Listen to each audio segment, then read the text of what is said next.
sampaikan di malam hari ini, terima kasih atas kehadirannya. Terima kasih ke Mbak Cokro yang sudah menyiapkan tempat ini. Dan tergantung diskonnya.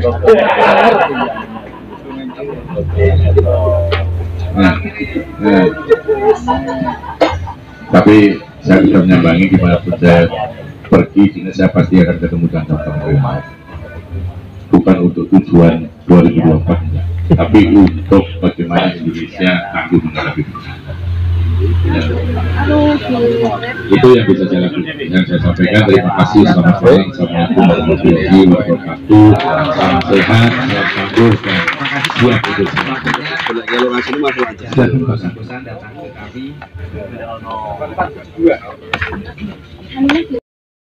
saya sudah jam 2, kurang 1 lagi. Buat siapa Mas? Kita jadi relawan itu buat siapa? Orang lain. Masyarakat terdampak sudah masuk di lingkungan tadi. Yang terakhir, yang sering kita lupa, tapi kita begitu bangga. Satu untuk diri sendiri, kedua untuk lingkungan. Lingkungan itu dari keluarga, tetangga, RT, RW, kelurahan, kabupaten, provinsi, negara, bahkan lintas negara. Itu kita sebut sebagai lingkaran dari lingkungan. Yang terakhir buat siapa? Atau perlu saya kasih bonus supaya ada yang jawab ya? Nah, ayo buat siapa? Diri sendiri dapat nomor 1, kedua buat lingkungan, yang ketiga buat Tuhan. Tuhan nggak perlu gitu kan, uang kita itu semuanya minta ke Tuhan kok. Tanah air, tanah akhirat itu bagian dari kita. Satu yang paling penting, tapi mereka kita tidak sadar. Mau tahu? Buat baju yang kita pakai, jiwa korsa kita. Nah ini pakai baju itu buat apa? Kan jiwa korsa. Kita jadi relawan itu untuk organisasi kita kan, kita besarkan organisasi kita. Nah, jadi kita jadi relawan itu hanya 3. Satu untuk diri sendiri, kedua untuk lingkungan, ketiga untuk baju yang kita pakai. Ngapain kita bikin seragam? Kenapa kita harus bikin? Itu yang harus kita angkat. Kalau untuk Tuhan itu proses. Memang kita yakin yang sudah kita lakukan kita dapat pahala, kan belum yakin. Kita hanya usaha. Buat ditompo bohora, tapi rasanya sok merasa ditompo. Nah, ini yang kita sebut sebagai relawan atau potensi. Aturannya sudah banyak, latihan banyak, sehingga kita perlu sekarang mari berlatih bersama. Latihan yang sudah dilakukan sering, tapi yang serentak belum. Ini kita baru besok. Selama ini kita latihan masih berproses pada di hari siang. Kejadian bencananya itu nggak kenal waktu. Ya, kejadian bencana terjadi pada saat kita lengah. Kejadian bencana terjadi pada saat kita merasa nyaman. Contoh, tsunami Aceh terjadi pada pagi hari, jika orang lagi pagi habis sholat subuh, cari sarapan dan sebagainya. Ada gempa, tsunami Aceh. Yang besar-besar ada sini.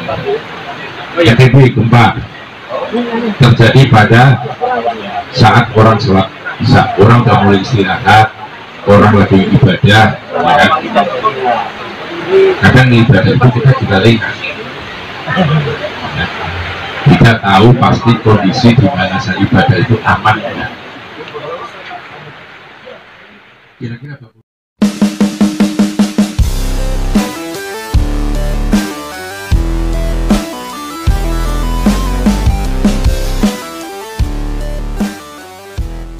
Tiga huruf tadi, ya kan? Enggak masalah gitu. Nah, ini pengalaman kan luar biasa. Itu mungkin secara umum jadi kita sebutnya sebagai tes relawan saja. Memang belum ada di aturan perkat, tapi sudah kita lakukan mulai dari budget DKI Lombok, terakhir kemarin Semeru. Nah itu kami baru bisa melakukan untuk bencana-bencana yang masih. Nah bencana lokal silahkan ditentukan dengan gayanya, tapi minimal itu. Tapi ingat, des relawan itu tidak bisa merintah relawan, karena pernah kejadian des relawan itu nutup diri bisa merintah relawan, bisa memberikan surat tugas dan ribut sama BPD-nya. Jadi ada dua kekuatan, siapa relawan punya kewenangan, enggak, hanya diorganisir terus disampaikan ke SSC loh, relawan yang ada yang sudah siap bergerak ini terkait sama pencarian ada potensi sekian, mau digerakkan nggak, ini kapan digerakkan, dan gitu. Itu yang terkait sama des relawan. Mungkin Mas ini bisa nyampaikan des relawan Mas sedikit. Terima kasih Pak izin menambahkan. Jadi memang des relawan ini fungsinya sangat powerful teman-teman. Kita bisa tahu misalnya teman-teman dari Bagana tadi ya, ternyata mereka melakukan pendataan pengungsi. Pendataan pengungsi ini ternyata datanya bisa dipakai oleh relawan yang di sini untuk penyiapan sumber daya. Jadi ini sangat terbantu jika teman-teman prinsipnya adalah partisipatif.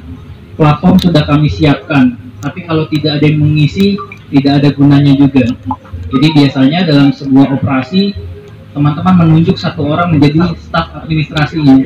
Dia akan menginput laporan day per day-nya, hari per harinya teman-teman melakukan apa, kegiatan apa saja, berapa banyak yang dikerjakan, itu akan digunakan oleh organisasi yang lain. Jadi memang prinsipnya Pak Bapak izin kolaboratif teman-teman.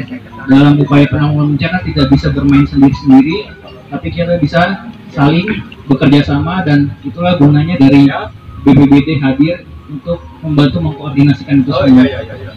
Perlu kami informasikan juga dengan keberadaan des relawan ini, jadi teman-teman, kawan-kawan yang belum masuk ke area terdampak itu punya semacam gambaran asesmennya apa, sehingga kami datang ke lokasi kejadian itu sudah dengan kebutuhan yang tepat, kebutuhan yang sesuai.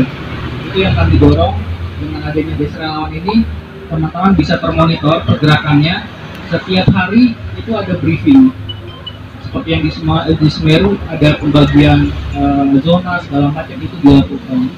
Kenapa des relawan ini penting juga? Sebagai proses check in dan check out kita. Katakanlah saya dari Jakarta akan masuk ke Magelang, saya organisasi A membawa 20 orang relawan dengan keterampilan satu. Kami punya dokter, kami punya sekarang kita diperintah bupatinya aja sering beritahu, kami punya orang gudang. bupatinya ya dilawan, dengan baik. Begitu kami akan beroperasi, kami mendapatkan permit, mendapatkan izin, dan akan ditugaskan di sektor yang mana.